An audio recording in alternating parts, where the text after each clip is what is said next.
हम अब जलेबी भेजेंगे राहुल गांधी को, हम भेज रहे हैं जलेबी, और जलेबी खाएं और कैसी जलेबी खाते हैं वो पता चलेगा। जलेबी की फैक्ट्री, अब ऐसी जलेबी की फैक्ट्री पता ही नहीं चलेगी कहाँ चली गई फैक्ट्री। अरविंद केजरीवाल का तो हरियाणा में खाता भी नहीं खुलेगा ही नहीं, दिल्ली में भी नहीं खुलेगा। अब मैं कहता हूँ कांग्रेस को अगर डुबो रहा है ना कोई, तो राहुल गांधी डुबो रहा है। क्यों? जलेबी भी कभी खेतों में उगती है क्या? फैक्ट्री होती है क्या? देखो जी, ऐसा मैन्युफैक्चर तो ये रहा है कि जो ऑनलाइन योग्यता के आधार पर बच्चों को मेरिट के आधार पर नौकरियां दी गई हैं, वो रहा है सबसे बड़ा। और दूसरी बात, नायब सैनी जी बहुत अच्छे सीएम जनता के बीच में सामने प्रस्तुत हुए हैं। हरियाणा के चुनावी नतीजे आ चुके हैं और जिस तरीके से एग्जिट पोल में एक बड़ा उलटफेर हो चुका है और अब भारतीय जनता पार्टी की सरकार जो है वो बनने जा रही है हरियाणा में, और वहीं दूसरी तरफ जलेबी की फैक्ट्री खोलने वाले राहुल गांधी को भी ये बड़ा झटका लगा है। इसी के साथ आप देख सकते हैं कि एक तरफ भारतीय जनता पार्टी के हेडक्वार्टर में जो है वो जीत का माहौल है। लगातार कार्यकर्ता जो है वो फूलों का गुलदस्ता लेकर दिल्ली हेडक्वार्टर पहुंच रहे हैं। इसी के साथ बात करते हैं। मैडम, क्या कहेंगे हरियाणा की जीत? जी, सबसे पहले मैं आपका धन्यवाद करती हूँ कि आप बीजेपी कार्यालय में हमारे में आए हैं। हमारा उत्साह देख करके, हमारी पार्टी का मनोबल देख करके आप यहाँ आई हैं। मेरा नाम डॉक्टर उर्मिला चंदेल है। मैं पार्टी के 40 वर्षों से कार्य कर रही हूँ और इस समय भी मैं ऐसी मोर्चे में हूँ। और ये बताइए उर्मिला जी, जिस तरीके से भारतीय जनता पार्टी की एक ऐसी जीत हुई है हरियाणा में जिसकी किसी को उम्मीद नहीं थी, जिस तरीके से एग्जिट पोल साहब कि हमारी, सुनिए मेरी बात सुनिए, मैं पहले से भी बोल रहा था कि हरियाणा भी जीतेंगे और जो भी मतलब जगह है चुनाव हो रहा है वहाँ सब जीतेंगे। हमारे नरेंद्र मोदी जी को और अमित शाह को हमारी भारतीय जनता पार्टी पोल में तो नहीं जीत रही थी। जीत पोल कुछ भी बोलता रहा है, उससे मतलब नहीं है। हम लोगों ने काम किया है, हम लोग जानते हैं, और इसको हमारी भारतीय जनता पार्टी को हराने में इनको ना, हम अब जलेबी भेजेंगे राहुल गांधी को, हम भेज रहे हैं जलेबी, और जलेबी खाएं और कैसी जलेबी खाते हैं वो पता चलेगा उनको। फैक्ट्री खोल रहे थे जलेबी। हाँ, जलेबी की फैक्ट्री, अब ऐसी जलेबी की फैक्ट्री, अब वो फैक्ट्री पता ही नहीं चलेगी कहाँ चली गई फैक्ट्री। देखिए मैडम जी, ये लोग ना झूठी राजनीति करते हैं, लोगों को गुमराह करते हैं। ये एक केजरीवाल, दूसरा राहुल गांधी। कांग्रेस का पार्टी 70 सालों में कुछ भी विकास नहीं किया, और आज जो भारतीय जनता पार्टी जो विकास कर रही है ना, तो विकास दिख रहा है। और हमारी जो सरजमी से जो गद्दारी करेगा हम उसको रहने नहीं देंगे। ये भारतीय जनता पार्टी के नरेंद्र मोदी भारत के लाल हैं और भारतीय जनता पार्टी उनके नेतृत्व में काम कर रही है, और आज हम लोग भी उनके नेतृत्व में काम कर रहे हैं। और देखिए, जब से वो चुनाव लड़े हैं माननीय नरेंद्र मोदी जी कभी हार का वो चखे नहीं है, तो आज भी है, आने वाले समय में और देखेगा। और अब तो और भी विकास की गंगा बह रही है, उनको कोई भी नहीं हरा सकता, और भारतीय जनता पार्टी बहुत तेजी से आगे बढ़ रही है। ये बताइए, इस बार जो बीजेपी की जीत हुई है हरियाणा में, इसमें आप कौन सा तथ्य है जिस पर आप महत्वपूर्ण मानते हैं? क्योंकि कांग्रेस लगातार, हम लोगों ने काम किया है, मेहनत किया है, रातों रात जा के लोगों से हाथ जोड़ के मांगा है कि आने वाले समय में अब हरियाणा को देखो, हम लोग बिल्कुल जैसे पेरिस को ऐसे चमका देंगे, पेरिस की तरह हाँ, पेरिस की तरह चमका देंगे। अभी पिछले साल जो है वो पेरिस ओलंपिक हुए इसी साल, तो ये बताइए पेरिस ओलंपिक को लेकर जिस तरीके से बात रही, विनेश फोगाट को लेकर कांग्रेस का बड़ा दाव था इस बार। विनेश वो अगर हमारे पार्टी में आती ना तो उसको अच्छा सम्मान मिलता, वह ऐसे जगह में पहुंच गई जिसका कोई इंतजार नहीं, और वो देखो उसका हालत क्या हो गई, देखा आपने? देखिए, जो गलत होता है उसको भगवान भी नहीं छोड़ता। हमारे माननीय नरेंद्र मोदी सच्चे और ईमानदार हैं, इसलिए आज वो दूसरी तरफ से ईवीएम को लेकर सवाल उठना शुरू हो, वो जब आदमी हार जाता है ना तो तरह तरह की क्या कहते हैं आलन छन लगाने लगता है।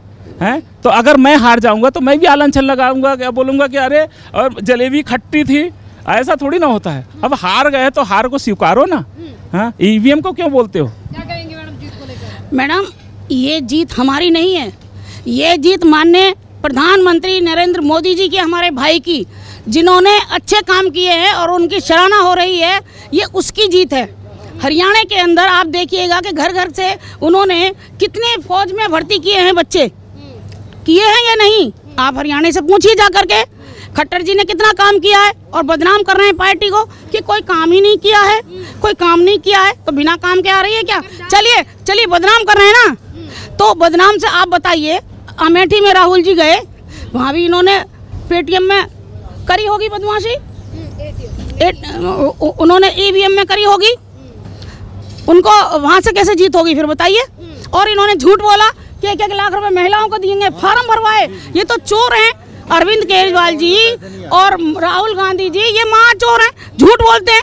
सारा पैसा तो इनकी माँ ने इटली भेज दिया और बनी हुई सारी प्रॉपर्टियाँ जो गवर्नमेंट की प्रॉपर्टियाँ थी, अंग्रेजों की थी, उस पर इन्होंने राज किया। 70 साल इन्होंने क्यों नहीं किया, हम किया। 370 धारा नहीं हटा सकते थे ये लोग, क्यों नहीं हटाई। आतंकवाद आज इनको बंद करना चाहिए था, इनकी नीयत में खोट है, कांग्रेस की में। और अरविंद केजरीवाल का तो हरियाणा में खाता भी नहीं खुला है। खुलेगा ही नहीं, दिल्ली में भी नहीं खुलेगा। अब नए चेहरे पे डॉक्टर उर्मिला चंदेल आएगी मत देने के लिए। नया सीएम आने वाला डॉक्टर उर्मिला चंदेल होगी। अच्छा, नया मुख्यमंत्री इंतजार करिएगा आप। मैं फाइट दे रही हूँ। हरियाणा में जिस तरीके से चुनावी नतीजे रहे, एक फ़ायदा तो केजरीवाल जी ने भारतीय जनता पार्टी का स्पष्ट और क्लियर करा है।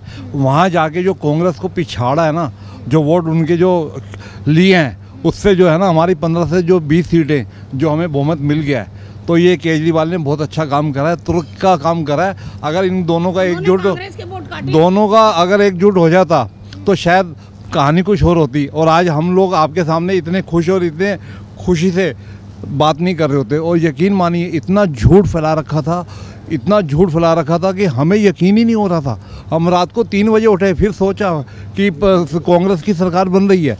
बाहर आए, शिवाजी पार्क के पास बस स्टॉप के पास पहुंचे, हमारे को फ़ोन आया गुरुजी का, भारतीय जनता पार्टी के वो भी वरिष्ठ कार्यकर्ता हैं, किशन लाल जी क्या फ़ायदा वहाँ बीजेपी में मत जाइए। मैंने कहा क्यों? बोले 65 सीटों का आंकड़े पे पहुँच गए, हम 16 पे हैं। मैंने कहा आप आदेश दीजिए। बोले अब आप जाओ, एक बार मन कर रहा है आप जाओ। और जैसे जैसे कदम बढ़ाते गए और आप लोग मीडिया वालों ने जो दिखाना शुरू किया, और आप यकीन मानिए 75% जो मीडिया सवेरे दिखाई नहीं दे रहा था वो सारा कांग्रेस में था। और ऐसी हवा बदली और सारा मीडिया यहाँ खाना भी भोजन भी कर रहा है, मोदी जी के गुणगान भी गा रहा है, और आज हम भी गा रहे हैं।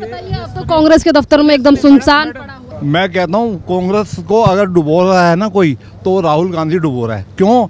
जलेबी भी कभी खेतों में उगती है क्या? फैक्ट्री होती है क्या? कभी आलू की, कभी फैक्ट्री। वो दिशाहीन है। कभी दिमाग में कुछ चल रहा होता है, मुंह से आवाज़ कुछ और निकल रही होती है। और पार्टी को क्या एक राहुल गांधी के अलावा कोई और नेता दिखाई नहीं देता क्या कि किसी और को भी मौका दें?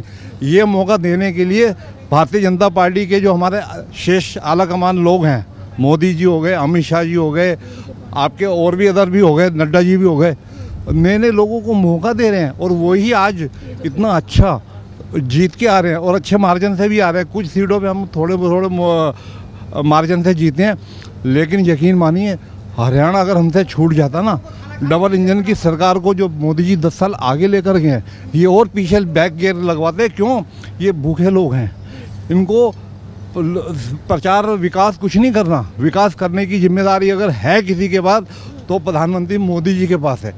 आज हमें देखो, हमारी बहनों को, हमारी बेटियों को इन्होंने क्या कहा था, 1 लाख रुपए अकाउंट में आएगा, खटाखट 8500 रुपये आएगा हर जून, 1 जून, जुलाई, अगस्त, खटाखट। किसी एक अकाउंट में भी अगर राहुल गांधी ने डलवाए हों पैसे, मैं उनके पैर धो के पीने को तैयार हूँ। या तो वो पैर धोएं उन औरतों के जिनके आगे उन्होंने 52 सीटें 50 हड़प ली, आंखों में से सुरमा निकाल लिया। आज तक हमें यकीन नहीं हो रहा। हमसे भारतीय जनता पार्टी अगर कहती है तो करती है, और ये लोग करते नहीं हैं, सिर्फ दिखावा करते हैं, झूठ बोलते हैं। झूठ की राजनीति पे ही ये बहका लेते हैं युवा लोगों को। और आज मैच्योर्ड वोट जितना भी है वो मोदी जी के साथ है। अगर जो भी इनको सीटें मिले भी हैं ना, वो एक बनावटी लोगों को मिली है। एक्चुअल पोजीशन में जो काम है वो यहीं होगा।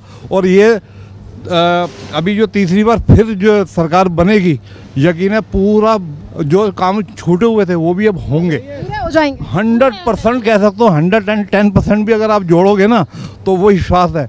मैं तो हाथ जोड़ के विनती करूँगा हरियाणा की पब्लिक को, जिन्होंने एक बार फिर मोदी जी के ऊपर विश्वास करके एक सरकार बनवाई है। चलिए सर, क्या कहेंगे आप हरियाणा की?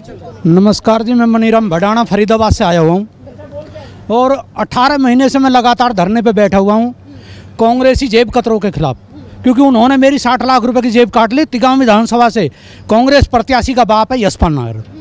तो मैं आप सभी को बताना चाहता हूँ, क्योंकि मैंने पूरे तमाम फरीदाबाद जिले के अंदर ये प्रचार किया है। और अब से पहले जिस दिन 13 तारीख थी नॉमिनेशन से लास्ट अगले दिन 12 तारीख थी नॉमिनेशन की, और 13 तारीख से मैंने अपना प्रचार किया था। तो मेरी मोटरसाइकिल की बाइक पे मेरा प्रचार भी हुआ था, और उस प्रचार के कारण मुझे 3 दिन जेल भी भेजा गया था। उसके बाद फिर मैं जमानत पे आया, और मैं उन कांग्रेसी जेब कतरों के खिलाफ पूरे धड़ल्ले से जोर शोर से प्रचार किया मैंने फरीदाबाद ज़िले के अंदर। तो इसलिए फरीदाबाद ज़िले से कांग्रेस के सभी प्रत्याशी हार के कगार पर रहे, और सारे हारे, सारे बीजेपी की जीत गए हैं, क्योंकि उनके साथ मैं सपोर्ट में था। अच्छा, ये बताइए, आप तो देखिए हरियाणा से आए हैं, फरीदाबाद से आए हैं, तो आप बताइए इस बार जो है वो बीजेपी की जीत का मेन फैक्टर क्या रहा है, जिस तरीके से एग्जिट पोल के नतीजे जो हैं वो अचानक से बदल गए? देखो जी, ऐसा मेन फैक्टर तो ये रहा है कि जो ऑनलाइन योग्यता के आधार पर बच्चों को मेरिट के आधार पर नौकरियां दी गई हैं, वो रहा है सबसे बड़ा। और दूसरी बात, नायब सैनी जी बहुत अच्छे सीएम जनता के बीच में सामने प्रस्तुत हुए हैं।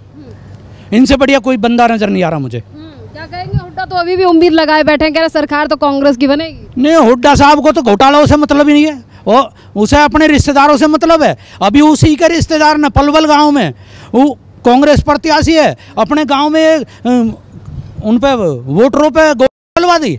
पलवल गांव किठवाड़ी गांव होता है, लेकिन वो गांव उसी कैंडिडेट का है जिसने चलवाई है। बताओ, अगर ये इस तरह अगर सत्ता में आ गए तो कितना बड़ा अत्याचार होगा। ये तो लोगों को जीने नहीं देंगे, ये तो कांग्रेसियों की नीयत है। क्या कहेंगे, अब कांग्रेस का पूरा कार्यकाल जो कार्यालय है वो एकदम, वहाँ कोई भी नजर नहीं आ रहा है। राहुल गांधी भी अब जलेबियों से नफरत करने लगेंगे क्या? देखो, ऐसा जैसी करनी वैसी भरनी, ये झूठ बोलते हैं कांग्रेसी। ये कहीं किसी को कुछ नहीं देते, केवल जनता को लूटने का काम करते हैं ये, बाकी कुछ नहीं करेंगे ये। हाँ जी, ये जीत बढ़िया हुई है। जीत बहुत बढ़िया हुई है, और मोदी जी की जीत हुई है, और योगी जी की जीत हुई है, और नायब सैनी जी की जीत हुई है, और फरीदाबाद जिले के अंदर चौधरी कृष्णपाल गुर्जर जी की जीत हुई है।